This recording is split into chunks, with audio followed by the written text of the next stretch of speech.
La entrevista del Telematutino 11, gente importante, a tratar temas importantes y qué tema más importante que la electricidad. Nos hemos convocado y agradecemos su participación al licenciado Andrés Astacio. Él fue vicepresidente ejecutivo de las EDES, de la distribuidora, actualmente es superintendente de electricidad. Muy buenos días, bienvenido al debut en el Telematutino. Muy buenos días, don Ramón, buenos días, Jacqueline. Mucho gracias gusto. por la invitación.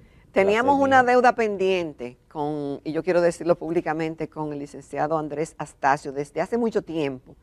Y por razones ajenas a nuestra voluntad, su participación no se ha producido. Pero el tiempo de Dios es perfecto y está aquí hoy. Y esperamos que no sea la última vez que esté con nosotros, sino que muchas veces venga al programa. Yo también. Bienvenido. Gracias. Andrés, tú fuiste regulado y ahora eres regulador. Porque cuando estabas en las sedes, la sede la supervisa la Superintendencia de Electricidad y ahora tú eres el que supervisa las EDES. Pero como quiera forma parte del gabinete eléctrico, ¿no? Sí.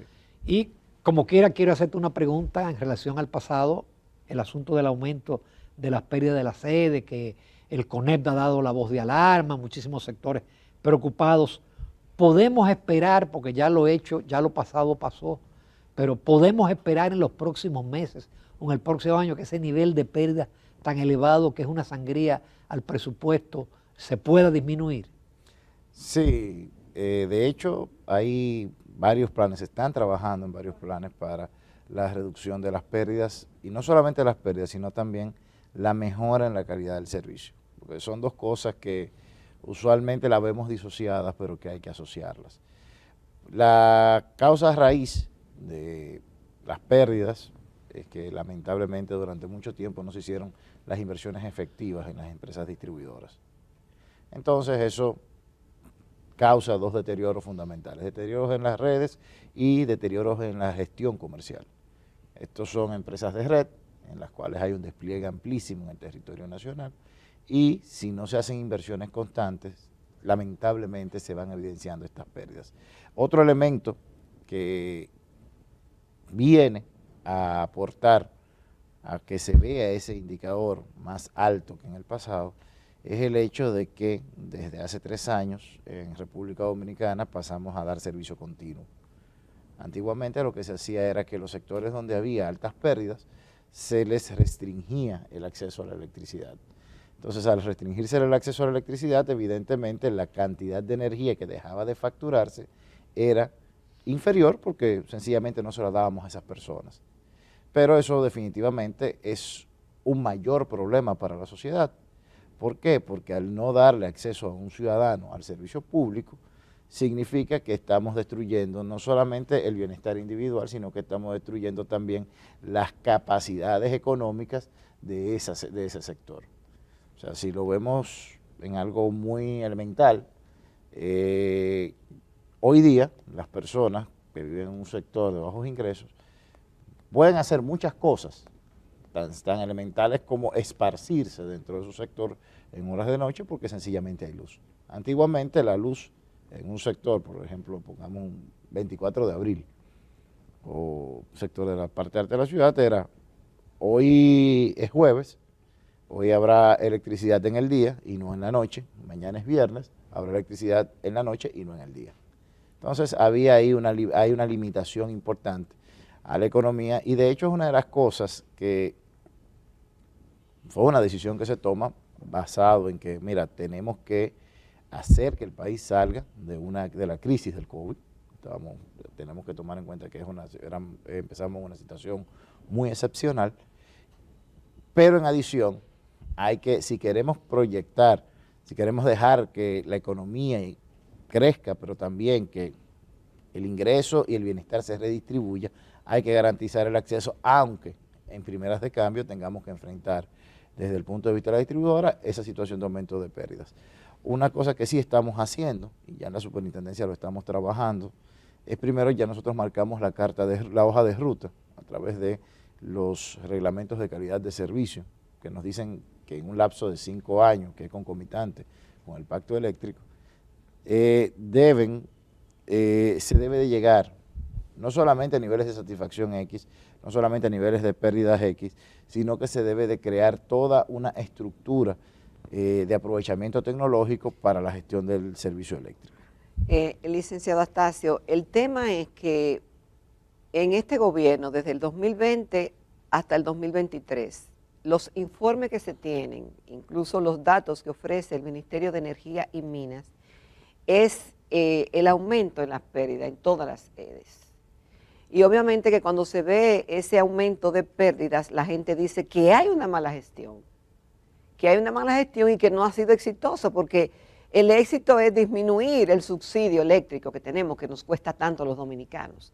Y entonces sopesar en una balanza para dónde que vamos, si vamos a instalar más medidores, si vamos a restaurar las redes, o si vamos a seguir ampliando ese déficit operativo de ese faltante que hay que buscar en dólares y que cuesta mucho al país. Usted dice que es que le han dado más energía a sectores que no tenían antes, pero el tema pica y se extiende y ese subsidio sigue aumentando y las pérdidas también. Entonces, ¿qué usted le dice a los supervisados, a las EDES, para reducir esa brecha? Esas pérdidas no pueden seguir así, porque de hecho el país no las resiste. Bueno, vamos a ponernos en contexto. En contexto, vamos a ver. Si de hecho vemos los niveles de subsidio con relación a 2019 y ahora, hoy son más bajos que en 2019.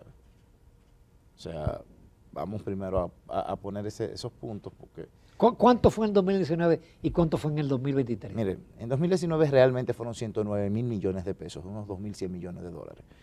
Claro, ustedes recuerdan que la administración pasada era un poco creativa desde el punto de vista contable. Entonces lo que decían era en el presupuesto general de la nación incluíamos 30 mil millones de pesos como subsidio, pero después veníamos y decíamos, bueno, vamos a abrir una línea de crédito con cargo al presupuesto como deuda administrativa por 30 mil millones de pesos más, pero dejemos de pagar a los generadores unos meses y vamos después a hacer una reestructuración de deuda con unos pagarés y por 800 millones de dólares más, y eso entonces vamos a ponerlo también como deuda administrativa y lo reconocemos el año que viene y este año no se ve. Al final eso fueron 2.100 millones de dólares. Hoy día el subsidio son unos 1.300 millones de dólares y el mayor impacto al subsidio... Decía que a marzo del 23 era 1.500 millones de dólares. El presupuesto... A marzo del 23 no, 1.500 millones de dólares no puede. Si 9 de marzo del 2023, déficit financiero de la distribuidora se dispara a 1.500 millones, con datos que dice que es del Ministerio de Energía. Eso fue 2022. 2.500 millones de dólares fue en el año 2022. Porque el mayor impacto ahí tuvo que ver básicamente por lo que ocurrió en 2022. Y que todavía estamos cargando con ello. O sea, recuerden ¿Y qué ocurrió en el 22? Bueno, el 24 de febrero del año 2022 a un señor llamado Vladimir Putin, que está muy lejos de República Dominicana, que parece que no nos afecta en nada, se le ocurrió cruzar la frontera de su vecino y eso tuvo como efecto que sus otros vecinos decidieron no comprarle más gas natural y salieron a comprar gas natural y salieron a comprar carbón y salieron a comprar todo tipo de hidrocarburos al mercado. Esos vecinos, tan pequeños como Alemania, hicieron que el gas natural, por ejemplo, pasara de $3 el millón de BTU, tan cercano como diciembre de 2021, a 100, $110 el mismo millón de BTU en junio del año 2022. Lamentablemente, la República Dominicana es un país tomador de precios en el mercado internacional de combustibles, por lo cual era imposible que nosotros no nos viéramos afectados. Si vamos a eso... Pero cuando se dice que las pérdidas son técnicas y operativas. Es que ahí tenemos una... Explíquenos ahí eso. tenemos una confusión. Confundimos déficit del sector eléctrico con pérdidas. Las pérdidas, el déficit del sector eléctrico. Las pérdidas no llevan al déficit. Las pérdidas aportan. Pero, si vamos a esto, lo que más justifica el déficit eléctrico es... La mayor justificación la vamos a encontrar es en que no traspasamos en momentos de pico los costos de la producción de electricidad por los precios de los combustibles. Y eso tiene una razón, es que sobre todo en los años 2022 y 2023, que República Dominicana estaba enfocada en reducir la inflación, sería contraproducente incrementos de tarifa que reflejaran esos costos. Pero después aumentó Pero la lo tarifa. aumentaron. La tarifa aumentó en razón del pacto eléctrico, a razón de alrededor de un 3 o un 4% durante 4 trimestres, entre 2021 y 2022, y eso fue suspendido a finales de 2022. ¿Por qué? Porque no nos estaba ayudando con el tema inflacionario. Y lo que se estaba haciendo con la tarifa era básicamente no un aumento, era un ajuste porque teníamos 10 años en aquel momento con la tarifa frisada. O sea, ni siquiera habíamos ajustado el valor, el costo del dinero en el tiempo. El tema pérdidas nuevamente. Sí, el tema pérdidas aporta al déficit eléctrico. Ahora, no es solamente, como les dije, no es el único elemento. Y segundo, si bien las distribuidoras han incrementado en ese indicador, también han incrementado en la cantidad de dinero que recaudan por el aumento de las ventas. Y tercero, como les dije, hay un elemento importante. Las pérdidas hoy están en niveles altos, decirlo sería una irresponsabilidad, decir lo contrario sería una irresponsabilidad de mi parte, pero están lamentablemente cercanas a sus niveles históricos. ¿Por qué? Porque históricamente nunca nos hemos abocado al plan de, como le mencioné, de mejora de las redes eléctricas. Siempre vamos poniendo parches. Sí, ahora mismo se están instalando. En algún momento se alegaba que las redes no tenían ni contadores, ni alambre en esta gestión. No, es que hubo un momento, volvemos a lo mismo. ¿Qué ocurrió entre los años 2022-2023? No solamente ocurrió el elemento de los hidrocarburos, también hubo un momento de disrupción en los costos de los fletes, pero peor aún, de escasez en los fletes. Las redes en un momento determinado pudo haberle faltado medidores, hoy los tienen, pudo faltarles cables, hoy los tienen, pero les faltó en ese momento porque sencillamente los habían comprado y el proveedor no se los había traído. O sea, porque sabemos, y todos vimos, y comentamos lo que pasó con los fletes, lo que pasó con distintos sectores, que todo el mundo se vio en riesgo de escasez de determinados productos por la dificultad en el comercio internacional, y eso fue conocido por todos lo hablamos, todos lo vimos. El sector eléctrico no iba a quedar exento de ello, lamentablemente. Son situaciones con las que hemos tenido que lidiar en este periodo, pero que gracias a Dios, en República Dominicana las hemos ido sorteando y hemos garantizado y mantenido lo más importante, que tal vez el gran cambio de paradigma que supone esta administración con las anteriores, porque lo más importante para esta administración es garantizar el servicio eléctrico a los ciudadanos. Con las precariedades que aún tenemos, de que aún un ciudadano recibe un promedio de 23 horas de electricidad por día, que le puede fallar a cualquier ciudadano el servicio, sí, pero ya no es con esa cotidianidad, ya no es la cotidianidad de que hoy se me va a ir la luz y que la señora tiene que planificarse en su agenda, voy a lavar de madrugada cuando llegue la luz. Sí. Porque a esa hora que va a haber luz y me tengo que levantar a las 3 de la mañana para lavar la ropa de mi familia. O el señor que tiene un negocito y que compraba a pequeña escala los productos perecederos porque sencillamente no tenían las seguridades de refrigerarlo, y eso incrementaba el costo no solamente para él, sino para todos sus clientes, para todos los vecinos. Entonces, sí hay un reto grande, hay un camino empinado que caminar y que resolver, pero creo que hemos avanzado mucho, y para hacer el cierre, es interesante ver cómo con situaciones difíciles, situaciones complejas, con precios más altos de la energía a nivel global, todavía a República Dominicana, hoy el sector eléctrico le cuesta menos que lo que le costaba antes. Ya antes de pasar la pausa y rápidamente, Andrés, ¿tú eres partidario de la privatización de las sedes? Mire, lo que yo soy partidario es de la gerencia de las sedes, que las sedes se gerencien bajo los criterios de lo que son empresas. Ya quien sea detentador del activo es verdaderamente irrelevante. Vamos a encontrar... En algún momento ustedes solicitaron o hablaron de una APP. Sí, pero eso básicamente lo evaluamos. Eventualmente por las situaciones no se profundizó más el tema, pero se evaluó básicamente la APP en la base de la gerencia. ¿Por qué? porque lo importante es eso. ¿Quién es el dueño del activo? Vamos a encontrar casos exitosos de empresas de gama mundial, algunas de las mejores empresas eléctricas del mundo son de capital 100% privado, pero algunas de las mejores empresas del mundo son de capital 100% público. O sea, no es lo que inclina la balanza. Lo que inclina la balanza sí es hacer un trabajo continuo en la mejora de la gerencia, es un trabajo continuo en la mejora de las exigencias en favor del usuario y, bueno, evidentemente del lado del regulador, hacer un trabajo continuo en la mejora de la regulación, pero también en la fiscalización.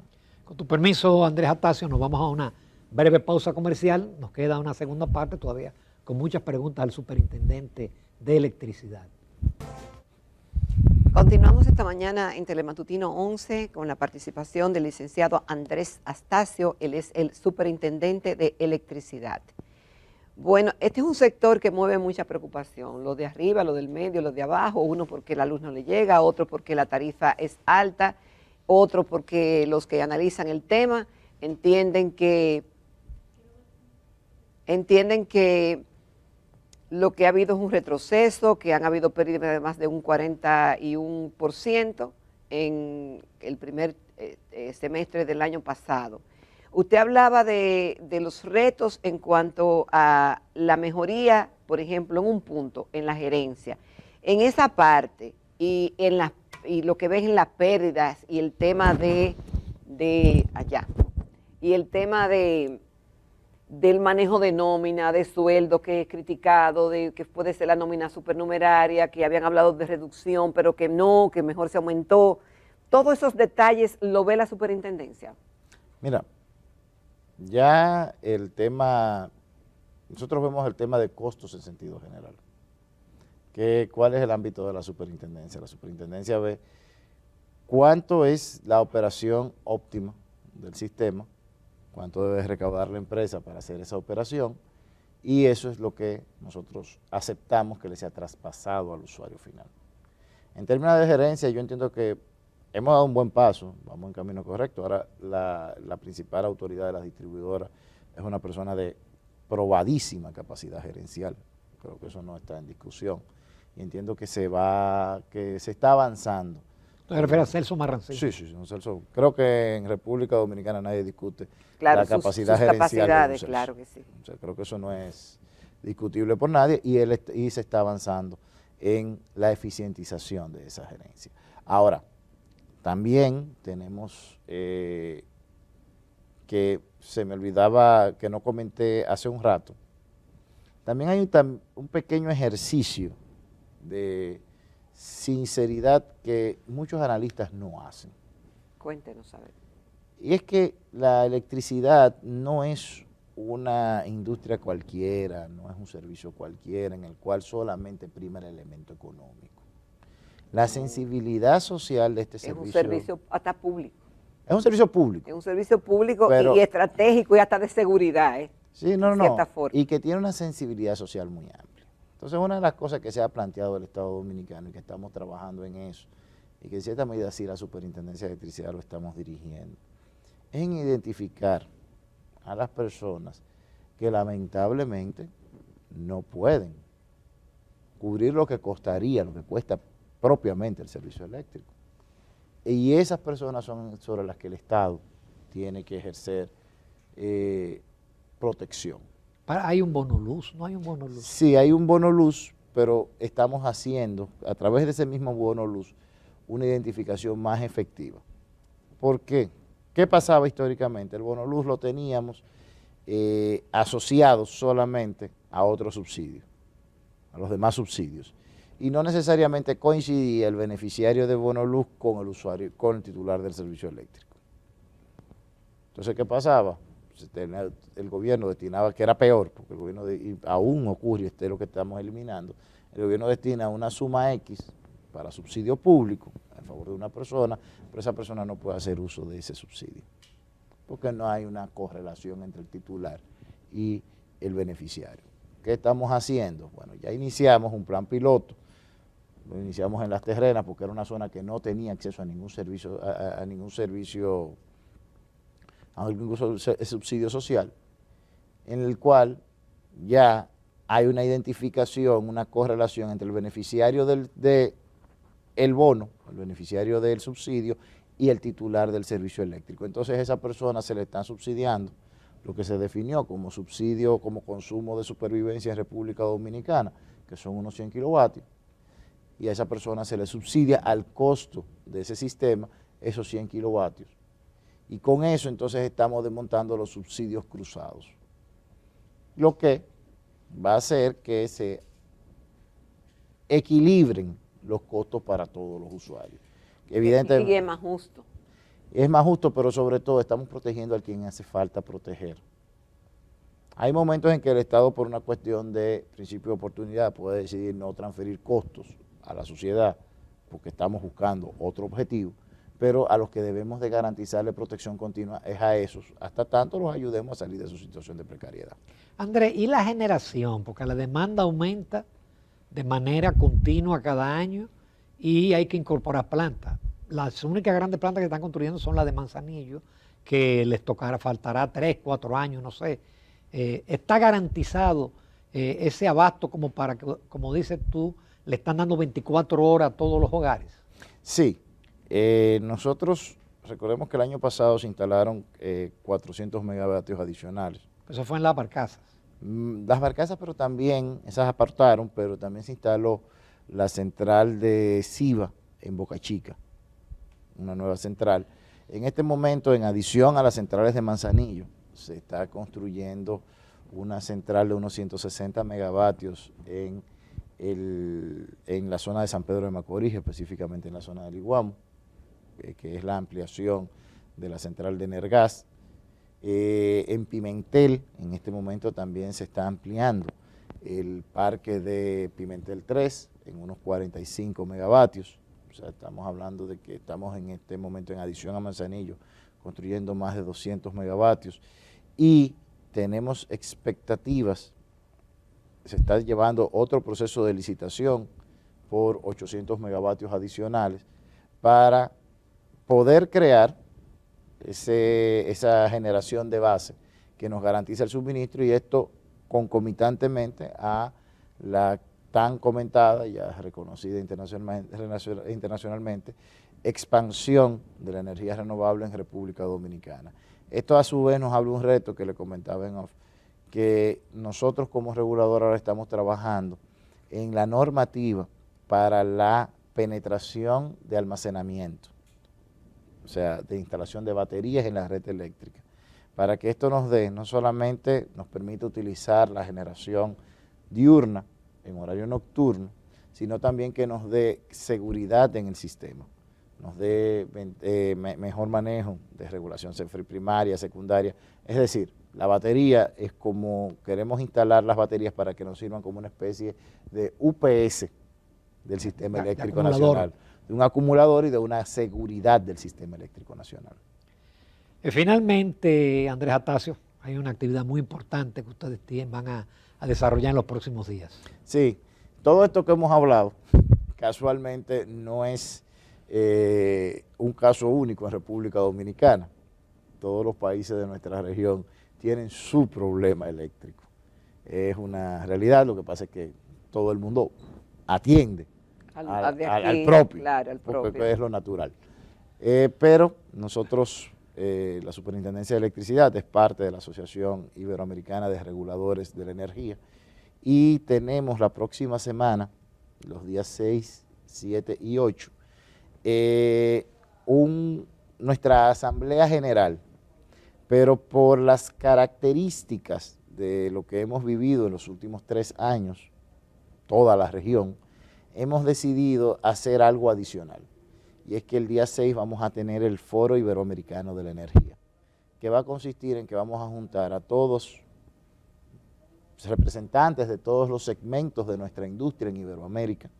Es decir, no solamente a los supervisores. No, ya no solamente los reguladores, porque también una de las cosas interesantes que tuvimos en la última reunión fue que, y cuando tomamos esta decisión, que los reguladores debemos dejar de vernos el ombligo y tenemos que hablar tanto con la industria, pero también con los usuarios, sobre cuáles son sus expectativas, cuáles son los problemas reales que los acusan, para que en conjunto podamos buscar las soluciones que nos lleven a transicionar a un servicio eléctrico mejor.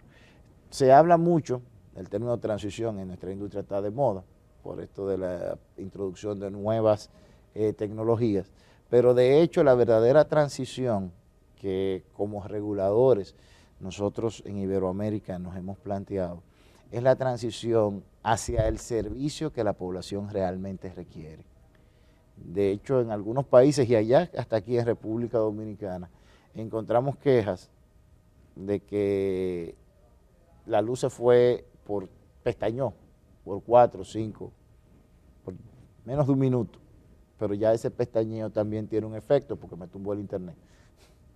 O sea, ya hay... Lo viví en la madrugada de anteayer y en lo que llegaba el internet yo estaba desesperado. Exacto. Con el tiempo. Pasó mucho más tiempo entre lo que falló el servicio eléctrico que lo que duró. No, porque el llegó suministro. inmediatamente. Sí, pero entonces esas son las nuevas necesidades a las que las sociedades iberoamericanas nos estamos enfrentando. Y esas nuevas necesidades concurren con nuevas tecnologías que están penetrando en el mercado. Entonces nosotros como reguladores queremos dar una amplia participación, todos los que quieran participar. Es abierto. Sí, el foro es abierto, todos los que quieran participar están invitados. ¿Cuándo es? El foro es el martes 6, la próxima semana. El miércoles 7 tenemos ya una reunión un poco más ya de nosotros con algunas entidades de interés para nosotros ir ya sistematizando lo que tratemos en el foro y finalmente tenemos nuestra asamblea para mirarnos un rato el ombligo. ¿Y dónde se va a desarrollar? ¿En qué lugar? Va a ser en el Hotel El Embajador, los próximos días 6 y 7 el 6 y el 7 de febrero. Andrés Astacio, muchísimas gracias por haber aceptado la invitación y nada, pasó con excelente, sobresaliente la calificación, el debut en el Telematutino 11. Muchas gracias. Y te esperamos, gracias, Andrés. Te esperamos con más frecuencia, porque este es un sector importante. Con mucho gusto. Gracias. Nos vamos a comercial, amables televidentes, retornamos a la recta final del Telematutino 11.